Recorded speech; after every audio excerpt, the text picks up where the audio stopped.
മറ്റൊരു പ്രധാനപ്പെട്ട വാർത്തയിലേക്ക് പോകുമ്പോൾ നടിയെ ആക്രമിച്ച കേസിൽ നാളെ വിധി വരികയാണ്. എറണാകുളം പ്രിൻസിപ്പൽ സെഷൻസ് കോടതിയാണ് വിധി പറയുന്നത്. ദിലീപ് 8ാം പ്രതിയായ കേസിൽ ആണ് വിധി പറയുക. 7 വർഷവും 7 മാസവും നീണ്ട വിചാരണയ്ക്കൊടുവിലാണ് കേസിലെ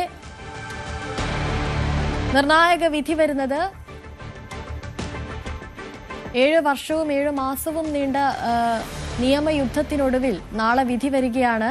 കേസിൽ നടൻ ദിലീപാണ് 8ാം പ്രതി. ആ കേസിലായിരിക്കും നാളെ വിധി വരിക. എറണാകുളം പ്രിൻസിപ്പൽ സെഷൻസ് കോടതിയാണ് വിധി പറയുക. കേരളം കാത്തിരുന്ന ഒരു വിധി കൂടിയാണിത്. വിചാരണ നേരിട്ടത് 10 പേരായിരുന്നു. കൂടുതൽ വിവരങ്ങളുമായി ഡാനി ഇപ്പോൾ ചേരുന്നുണ്ട്. ഡാനി, 7 വർഷവും 7 മാസവും നീണ്ട നിയമ പോരാട്ടം എന്ന് പറയുമ്പോൾ അത് അതിജീവിതയായ നടിയെ സംബന്ധിച്ചിടത്തോളം അത്ര നിസ്സാരമായിരുന്നില്ല, അല്ലേ?